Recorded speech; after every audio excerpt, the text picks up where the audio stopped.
Hi, I'm Kili, also known as Kelly. And I'm Feely, also known as Alex. Welcome to our corner of the Shire, Where we will show you how to bring Middle Earth into your daily life to keep you a happy hobbit.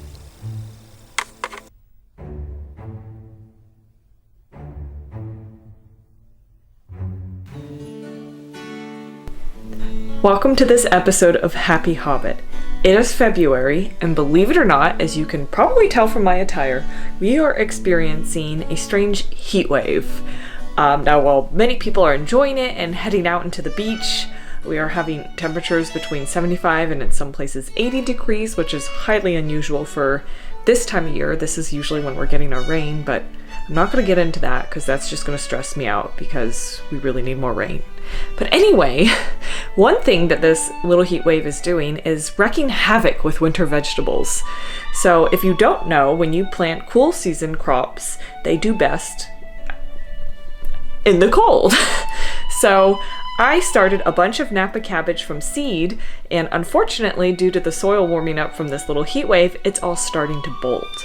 And when a plant bolts, that's when it says, ooh, these conditions aren't good for me anymore. I don't even know if I'm gonna make it. So I better focus on procreating and sowing the next generation as fast as possible. And with leafy greens, that usually comes in the center, and it'll be a stem coming up that will flower. So as soon as you see that happening, you want to harvest your crop, and ideally harvest it before that happens, because what happens is the sugar in the leaves gets converted into energy so that to grow the plant. So sometimes that can leave your food a little bit bitter, which most of us don't like bitter cabbages or kales or things like that. So when I went out this morning to check on the garden and I realized that most of our Napa cabbages were bolting, I hastily harvested them all. Then I thought, what am I gonna do with all this cabbage? Well, I am going to attempt to make sauerkraut for the very first time, and you are going to come with me. I will start by showing you.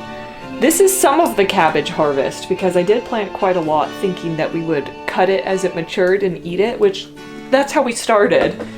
We had some nice cabbage as a side dish in at least one of our meals, but the heads were really just starting to size up when this heat wave came. And I will show you an example. Here's a perfect example. These are Napa cabbages, again, that I started, kind of wet still. Again, that I started from seed, so I am quite proud of that. But as you can see right here in the center, see, it looks almost like broccoli florets in there. Those are little blooms getting ready to shoot out and flower. That's why they call it bolting, because it's a process that happens really quickly once the plant starts releasing those hormones. So I have a whole bushel, I have a whole bunch of cabbage here right now because I needed about 3 pounds for this recipe. Now, if you're getting a giant head of Napa cabbage, then you can just use that and weigh it. But this recipe said 3 pounds, and again, since these weren't fully mature, I just kind of piled it in there, weighing it to see until I got about 3 pounds. And I'm hoping that the taste hasn't changed too much. Hopefully they're not terribly bitter.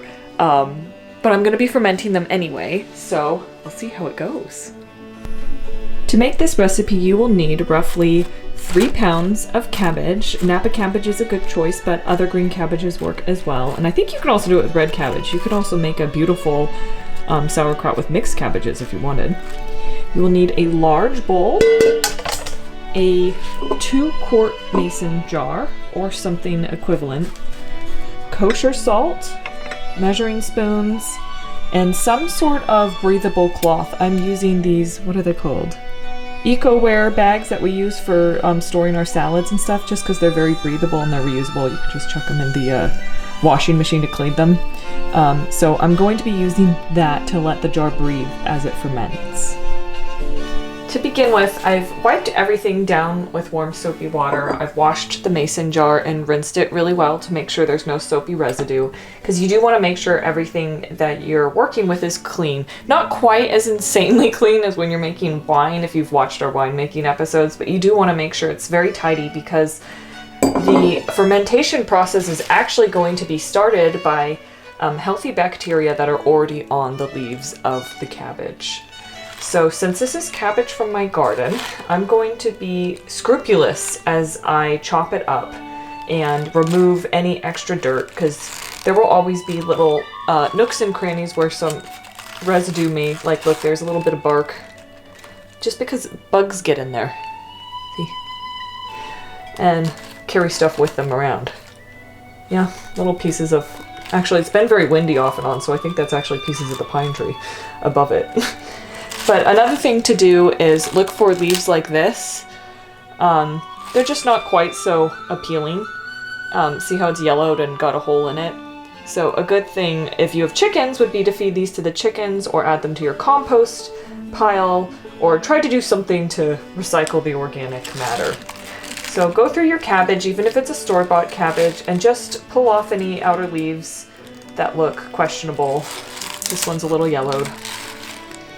And then we will start by chopping this in half. So, it'd probably be easier with a bigger cabbage, but we will make do.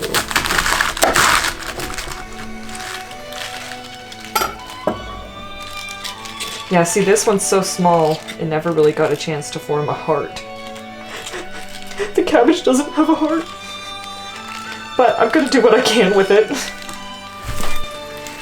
Just rinsing out any extra ickies. I garden with mulch, so that can sometimes find its way in to the leaves. So it did say you want to cut out the core of the cabbage, so I'm assuming that's this stuff around the stem. This is not going to be as nicely sliced as if I were a professional chef, or even if I knew what I was doing. You know, it's all an experiment. You guys are used to that. Let's see. Okay, that part looks a bit hard. This part, this is the part that's trying to bolt. You could give that to the chickens. See, looks like broccoli in there. The chickens can have that part. I'm supposed to, you know, I know it works best with like the thick white part, but I just need to cut it into like strings. Oh my gosh, I'm regretting this. Because you know how sauerkraut's almost like cabbage noodles? I'll do my best.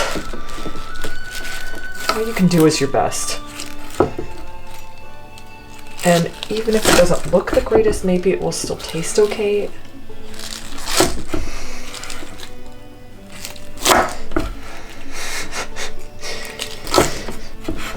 I mean, that's the side of gardening that I didn't 100% foresee would be as challenging as when stuff like this happens. You know, you can't control the weather.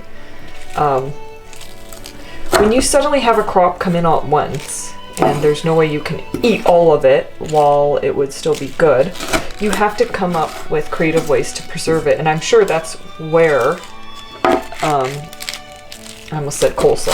Coleslaw is a good thing to do with cabbage, but I'm sure that's where this sauerkraut came from, is a way to safely and deliciously preserve cabbage. So these kind of look like cabbage noodles.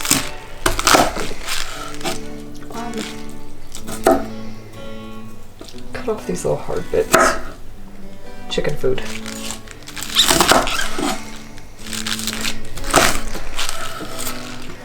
Definitely starting to smell very cabbagey.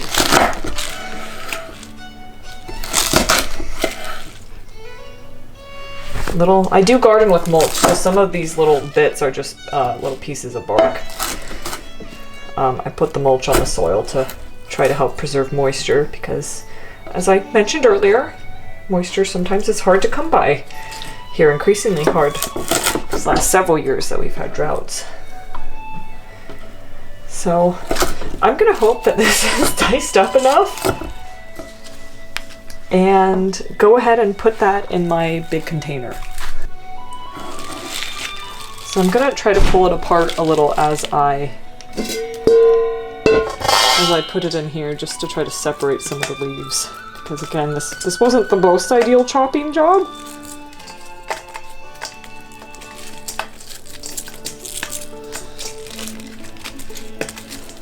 Actually, this isn't that bad. There are way fewer of them stuck together than I thought.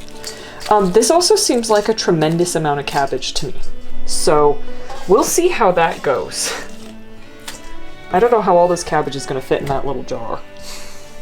Okay, this head is actually a bit bigger.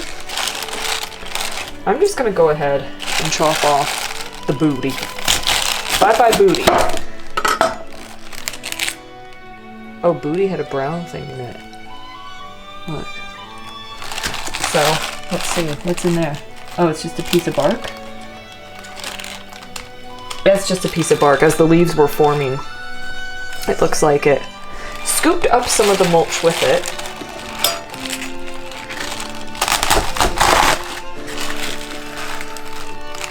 Okay, this one's got a little bit of a heart. It's a little better. If you had a fully mature Napa cabbage, you know it would be a strong white heart, but work with what you have. Moss. There's lichen in there. How on earth did that get in there? Again, from the wind, I think. I'm gonna go ahead and give this a rinse as well. It is typically the more outer leaves that are looser where stuff can get stuck in the nooks and crannies. But the stuff that I can find gross is if like you uncover a big worm or something. I don't want that. I don't want that in my food. Thanks. Okay, so kind of cut out that part again. Cut off these really hard bits. Here's the core. I see why they tell you to remove this. This part is really thick. It's kind of like a broccoli stalk.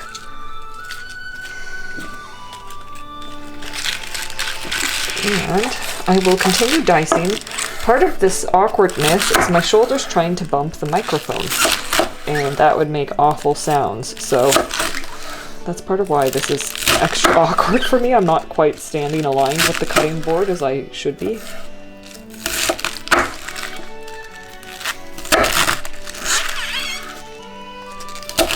Making little cabbage noodles.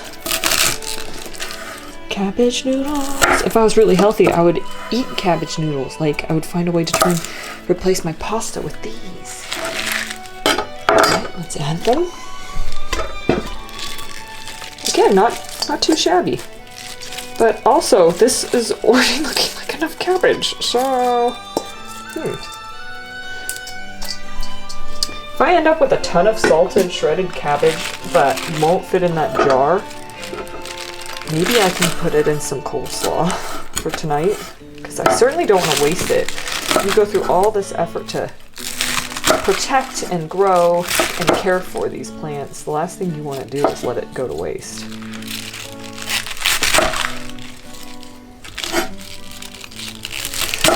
I know I'm not the best chopper. No professional chef.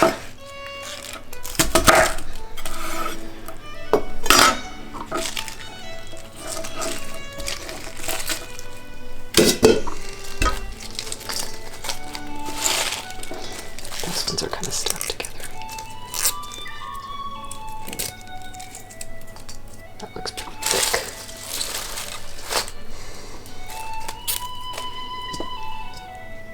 Now that I have all my cabbages chopped up, I'm going to add 1.5 tablespoons of kosher salt.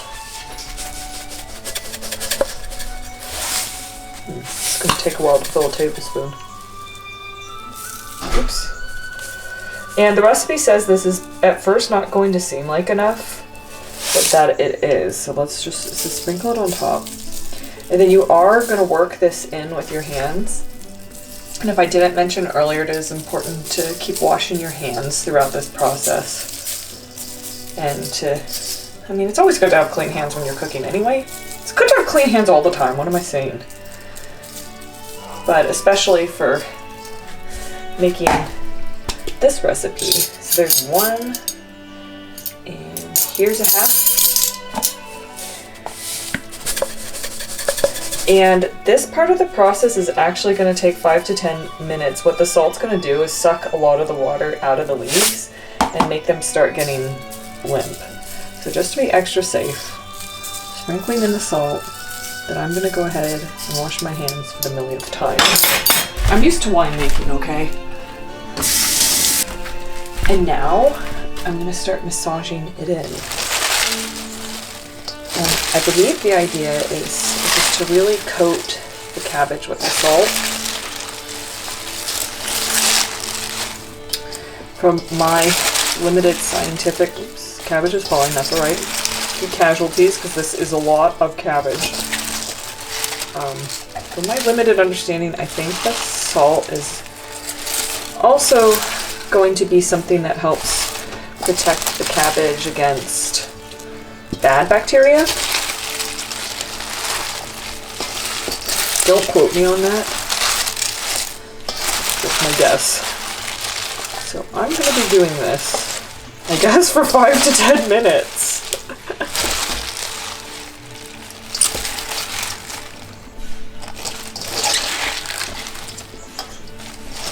So this is after 3 to 4 minutes, and as you can see, the volume definitely has decreased. So I'm starting to try to trust the process a little more. Like it's definitely, it's like a third less. Just keep massaging it, getting all that salt in there, working the cabbage.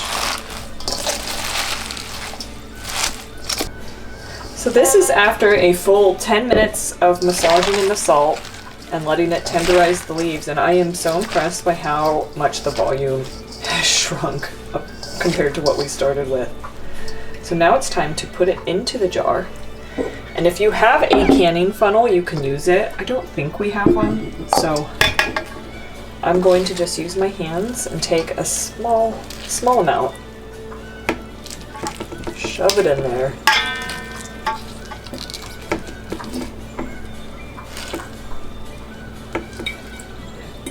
And every once in a while, if you can fit your hand in the jar, you can just punch it down to make sure it's really packed.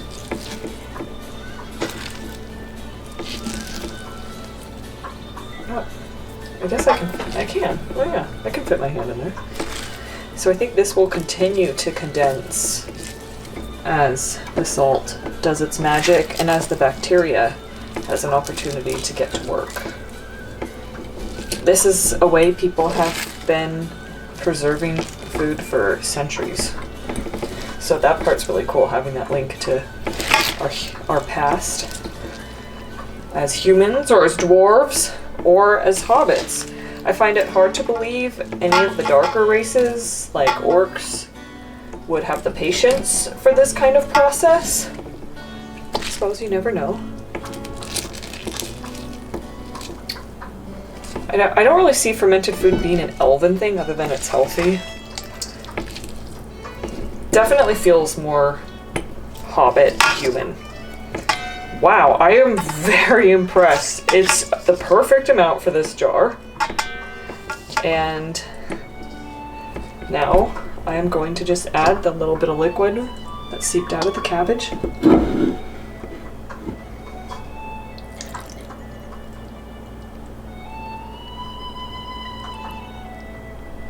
There we go.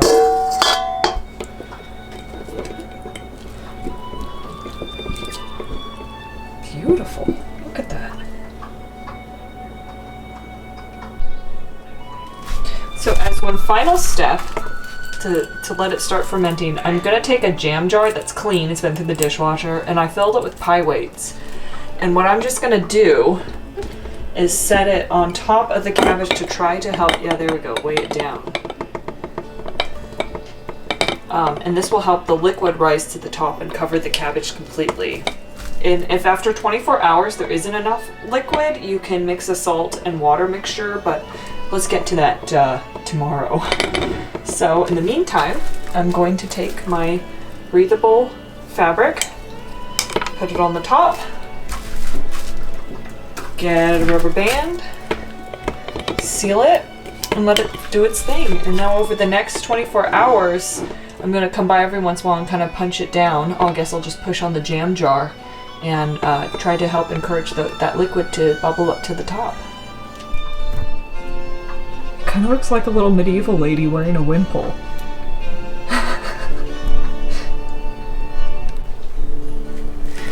So it has been just over 24 hours, and I have to say I've been really impressed by watching the progression of the liquid. It's hard to see on the camera, but it isn't quite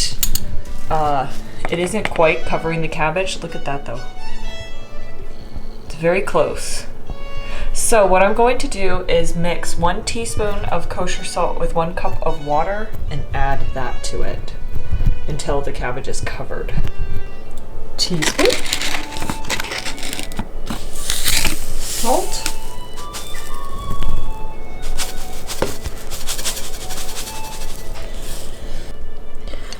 So I have my 1 teaspoon of salt, adding it to the water. Going to stir it until it dissolves.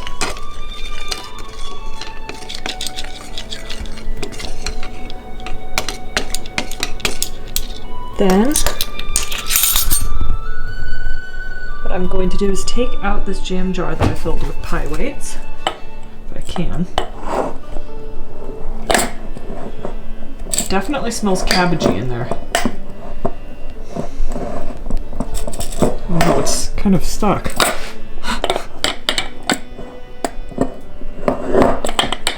Huh. This might be a two-handed job.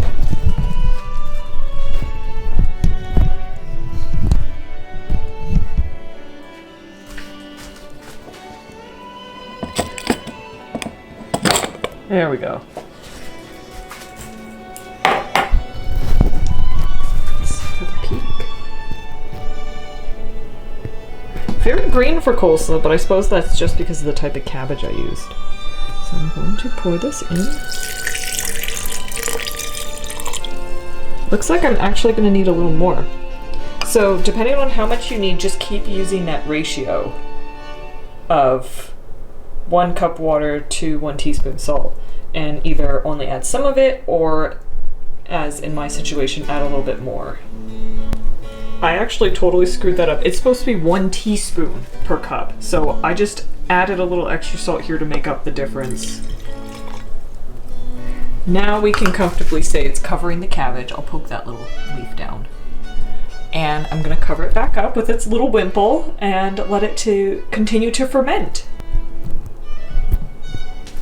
I have covered our little medieval lady back up. I kept the jam jar in there just to keep weighing the cabbage down. The recipe didn't say when you should take it out, but I'm thinking it won't hurt. And now I'm going to move this into a location where it will not be at any risk of being in direct sunlight. And I'm gonna come back and check the flavor in 3 days and see if it tastes how I want it to taste. And you have about 3 to 10 days to keep tasting it and see when it's where you want it to be. And because this is considered a small batch, believe it or not, it will ferment a lot faster than if you were doing, I guess, I don't even know if they make mason jars bigger than this, but maybe they do. It'll ferment faster than if you're making a giant batch. So I'm excited to see how this is gonna turn out. So it has been about 4 days. The weather has changed, as you can tell by what I'm wearing. It's finally seasonably cold again. But I wanted to show you what the sauerkraut looks like now. So, as you can see, it's not nearly as green as it was before. And there is kind of a gross looking white layer on the top. I'm not 100% sure what that is, but I read that that's common for that to happen, and just scoop it out.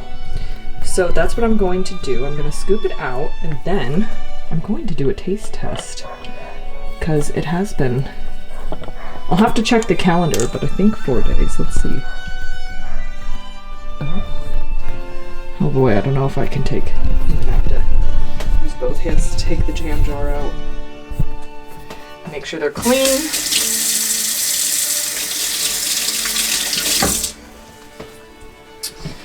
Okay, let's pull this out. There we go. And have a look inside. I'm gonna get a spoon and try to pull some of this white stuff out. Which unfortunately means taking out some of the cabbage. So I'm actually gonna have to probably Sure hope I don't die or get terribly ill from eating this.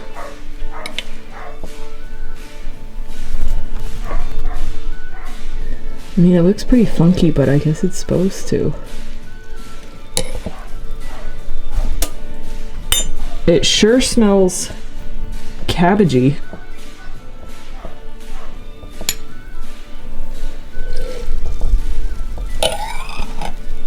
Which doesn't actually smell that appetizing.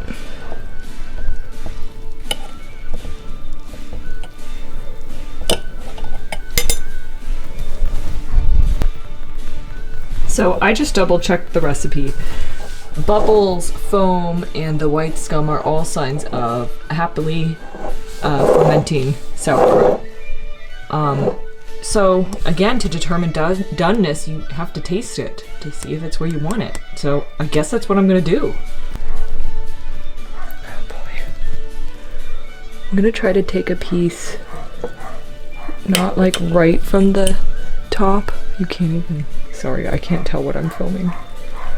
Take a piece from further down. How am I gonna do this?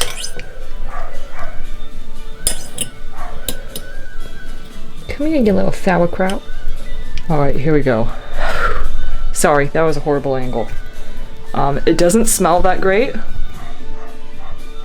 I guess fermented cabbage shouldn't smell that great, but here we go.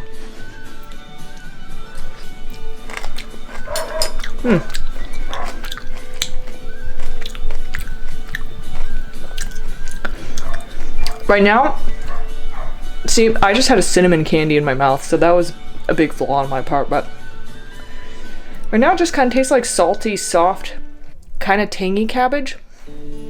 I think I want to let it go a little longer, so I'll check back in later. I'm going to replace the jam jar pie weight. In fact, I'm actually going to bathe it in boiling water first just to make sure I'm not introducing any new bacteria or anything. Cover it all back up and let it go another day or two and do another taste test. It's not bad right now. It's just not quite crowdy enough or sour enough.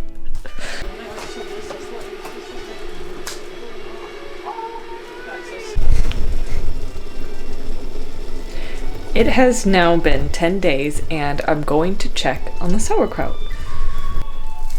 So I can already tell from the outside that there is a little bit of mold, which has me very worried. However, the recipe says the mold is fine so long as you just scrape it off.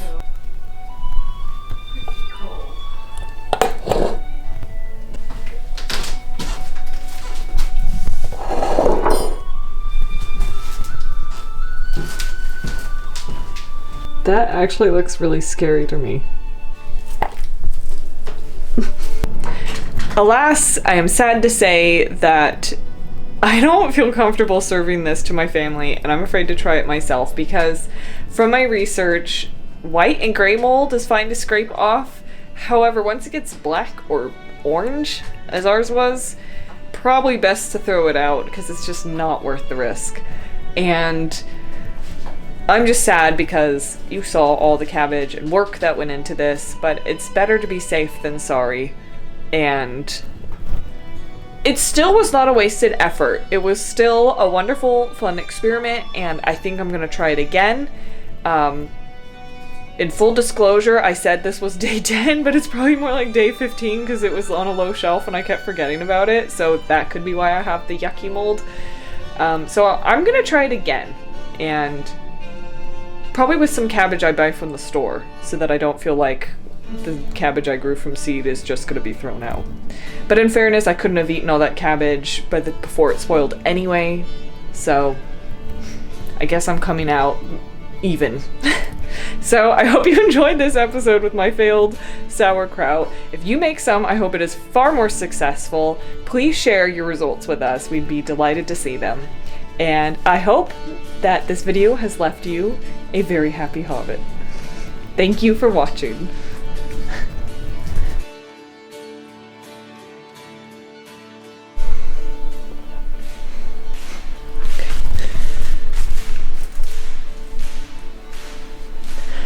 Welcome to this episode of Happy Hobbit. Believe it or not, no, Welcome to this. Oops, focus. Okay.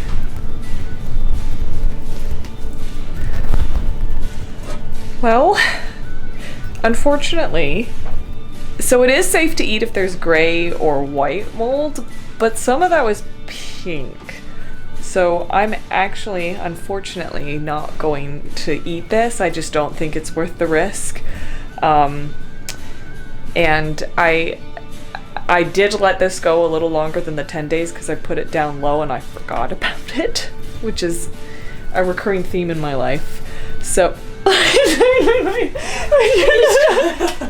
I wasn't paying attention. I could see him in the background. All of a sudden, this arm. I'm so sorry. It's okay. It's hilarious. I go, I have to get some finger. Oh God, I'm sorry. That was really well done. Okay, That's fine. I'm leaving the Don't worry about it. That was pretty funny. She started laughing at you. Oh no. So, I'm sad to say that unfortunately I don't feel safe eating this or serving this to my family today because gray and white molds might be alright,